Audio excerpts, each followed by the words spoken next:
నీ పొరుగు వారిని అని రాస్తుంది. అంతేనా? మనం ఏం చేస్తాం? డబ్బున్న వాళ్ళని ప్రేమించమని వాళ్ళు వచ్చారంటే చాలు, రండి రండి, అక్కడి నుంచే రిసీవ్ చేసుకొని జాగ్రత్తగా వచ్చి వాళ్ళు వస్తున్నారంట ఇక్కడ దాకా వచ్చారనగానే ఆల్రెడీ 2-3 చైర్లు ఖాళీ చేపించి వాళ్ళ కోసం రెడీగా ఉంచుతారు ముందు సీట్లు. అదే వీళ్ళు వస్తున్నారంటే ఎక్కడో దగ్గర కూర్చుంటారులే, ఒకవేళ ప్లేస్ లేకపోతే నుంచుంటారు. ఏమైంది? వాళ్ళకి అలవాటేగా. వాళ్ళు డబ్బు లేని వాళ్ళు ఇళ్ళలో కుర్చీలు కూడా ఉండవు కాబట్టి వాళ్ళకి అలవాటు ఇంటి దగ్గరైనా నుంచోటం. వీళ్ళకంటే పెద్ద పెద్ద సోఫాలు ఉంటాయి కదా, కాబట్టి వాళ్ళకి అలవాటు ఉండదు. పాపం ఇక్కడ వేయాలి పెద్ద కుర్చీలు, సాకులు రీజన్స్ ఎత్తుక్కుంటాం అన్నమాట. అవునా? కాబట్టి ఏమంటున్నాడు? ప్రశస్త వస్త్రము ధరించుకుని వానిని మీరు సన్మానించి, ఏ స్థలం అంతా?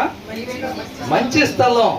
ఇక్కడ మంచి స్థలమందు కూర్చుందమని చెప్పి, ఆ తర్వాత ఒక ఆయన వచ్చాడు కదా, డైరెక్ట్ గా పనికి వెళ్ళి నుంచి వచ్చాడు కదా, ఆయన వాక్యాన్ని అనుసరించేవాడు. ఆయన దగ్గర పెద్ద డబ్బులు స్టాక్ ఉండవు. ఎందుకని?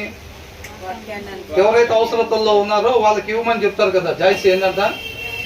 ఎవరైతే నీడీలో ఉన్నారో వాళ్ళకి ఇవ్వమని చెప్తారు కదా. కాబట్టి వీళ్ళు ఏం చేస్తారంటే వీళ్ళు దేవుడు ఆత్మ నడిపింపు ద్వారా వాళ్ళకి ఇస్తూ ఉంటారు అన్నమాట. ఇచ్చేటప్పుడు వీళ్ళ దగ్గర పెద్ద డబ్బు స్టాకు ఉండదు, విలువైన వస్త్రాలు వేసుకోవటానికి కూడా ఉండవు, అది వాక్యానుసారం కాదు కాబట్టి.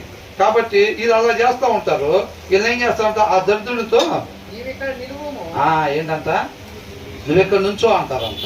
ఆయనకేమో మంచి స్థలం, ఈయనకేంటంట నుంచోబెట్టాల. అవునా?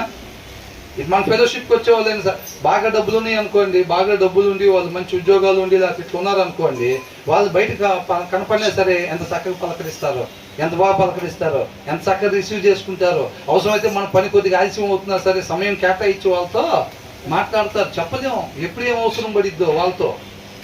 అవునా? వాళ్ళు చెయ్యాలనుకుంటే ఏముంది, ఏదైనా మనకు డబ్బులు ఇవ్వచ్చు, లేకపోతే రికమెండేషన్ చేయొచ్చు, ఏదైనా చేయొచ్చు. మన పని ఆలస్యం అవుతున్నా సరే నుంచొని ఇచ్చేస్తాం.